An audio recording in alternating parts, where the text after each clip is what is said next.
क्या आपने कभी सोचा है कि समुद्र की गहराइयों में कौन से रहस्य छिपे हैं?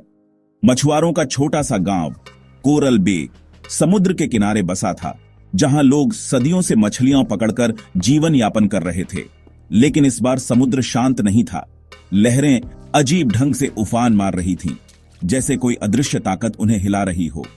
एक वृद्ध मछुआरा याकूब गांव के किनारे बैठा अपनी टूटी नाव की मरम्मत कर रहा था। तभी दूर से एक युवा मछुआरा डेनियल दौड़ता हुआ आया। याकूब चाचा, कुछ भयानक हो रहा है। समुद्र में एक परछाई दिखी है, बहुत विशाल। डेनियल की आवाज कांप रही थी। याकूब ने गहरी सांस ली और उसके बूढ़े चेहरे पर चिंता की लकीरें गहरी हो गईं। मैंने अपने दादा से सुना था, एक प्राचीन दैत्य के बारे में जिसे बाइबल में लेविथान कहा गया है।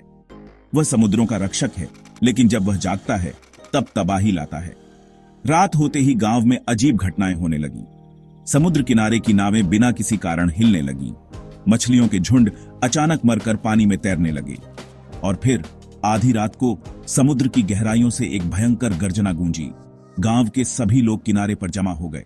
अचानक पानी के नीचे से एक विशाल आकृति उभरी। उसकी चमकती आंखें आग जैसी लग रही थीं और उसके विशाल पंख समुद्र की सतह को चीर रहे थे। उसकी श्वास से हवा में सड़े हुए मांस की दुर्गंध फैल गई। यह लेविथान था, वही दैत्य जिसका उल्लेख पवित्र ग्रंथों में किया गया था। गांव में हाहाकार मच गया। लोग इधर उधर भागने लगे। लेकिन याकूब ने अपने दादा की बताई हुई बात याद की। लेविथान केवल उन लोगों को नुकसान पहुंचाता है जो पापी होते हैं, लेकिन अगर हम अपनी आत्मा को शुद्ध रखें और विश्वास बनाए रखें तो यह हमें नहीं छुएगा। गांव वालों ने मिलकर प्रार्थना शुरू की और देखते ही देखते समुद्र की लहरें शांत होने लगी। लेविथान ने अपनी आग उगलती आंखों से एक बार गांव को देखा, फिर गहरे समुद्र में वापस समा गया।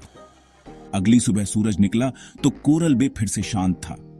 लेकिन गांव के लोग जानते थे कि लेविथान हमेशा समुद्र की गहराइयों में छिपा है और जिस दिन मानव अपने पापों में डूब जाएगा वह फिर लौटेगा।